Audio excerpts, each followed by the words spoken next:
Hello, I'm Patty Simpson with Simpson Math. In this video, we're going to do an example of a composite function. So I have two different quadratics here. F of x equals x squared plus 1 and g of x equals x squared minus 5. The first thing we're going to do is find f of g of x. Now, we've seen this notation. Just so you know, we can also write this f of g of x in a couple of other ways. We can also write this as f of g of x, or we can also write it in this notation, f of g. All three of those notations mean the same thing. All three of them just mean that we're going to find the composite function of f of g of x. Now, whenever I'm working these, the first thing I like to do is just take the inside here, my output for my g, and just show myself what it is that I am putting in, or what I'm going to input into my f function. So I'm taking this output of my g, that g of x, the x squared minus 5, and I'm now going to input that into my f function. So I have x squared minus 5 squared plus 1. Now I'm just going to simplify it so that I have x squared minus 5 times x squared minus 5 plus 1. Distribute. X squared times x squared is x to the 4th. Negative 5 times x squared is negative 5x. X squared times negative 5 is negative 5x squared. Negative 5 times negative 5 is a positive 25. Combine like terms, and I have x to the 4th minus 10x squared plus 26. So this is that new function that is going to do the work of both of these functions. Remember, we can check ourselves to make sure that we have done it correctly by just testing. Let's take a number like 2 and plug it in and just see if our machine, if our new function does the work of both functions. So if I were to take 2 and plug it into g of x first, I would get out 2 squared minus 5 is 4 minus 5, which gives me a negative 1. I'm going to take that output now and put it into my f function, so that I have negative 1 squared plus 1. Negative 1 squared is just 1 plus 1 is 2. So when I put in 2 to my g, get out that output, then put it into f and get out that output, I get 2. I claim that when I put in 2 in here, I'm going to get out 2. It's going to do all this work together. So let's just try it. When I put in 2 into this f of g function, I have 2 to the 4th power minus 10 times 2 squared plus 26. Well, 2 to the 4th power is 2 times 2 is 4 times 2 is 8 times 2 is 16.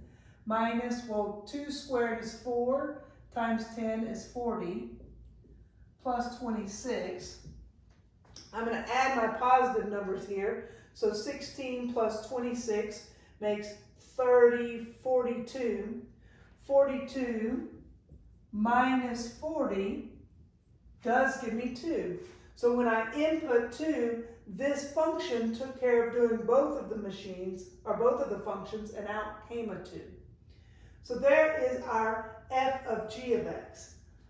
Let's do now g of f of x. So in other words, I'm going to take now and put my output from my f into my g function. So,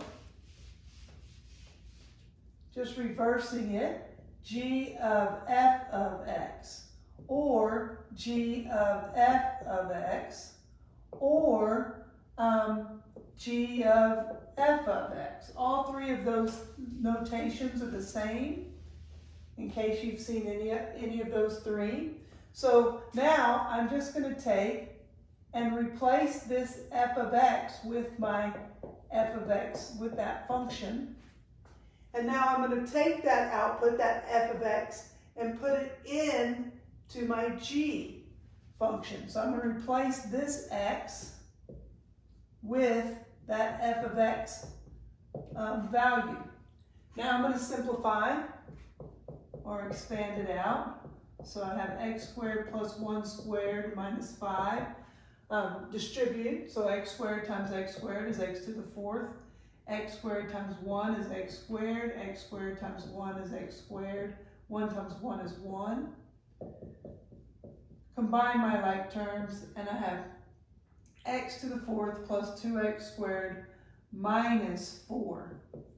And this is equal to my new g of f of x, that function. Now, I'm just going to test myself to make sure that that function is correct.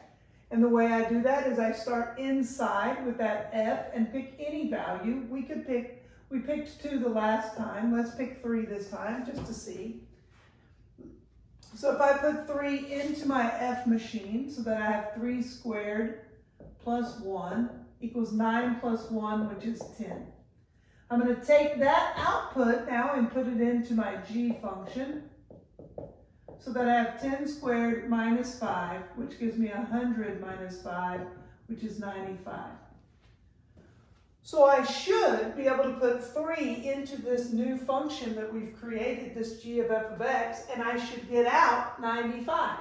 Let's just check. G of f of 3, well, 3 to the 4th power plus 2 times 3 squared minus 4. 3 to the 4th power, 3 times 3 is 9, times 3 is 27, times 3 is 81. Plus 3 squared is 9, double that, you got 18, minus 4. Here I've got 99 minus 4, and that does equal 95. So this new function, this g of f of x, does do the work of both of those functions. So that's how our composite functions work. It does the work of both of the functions.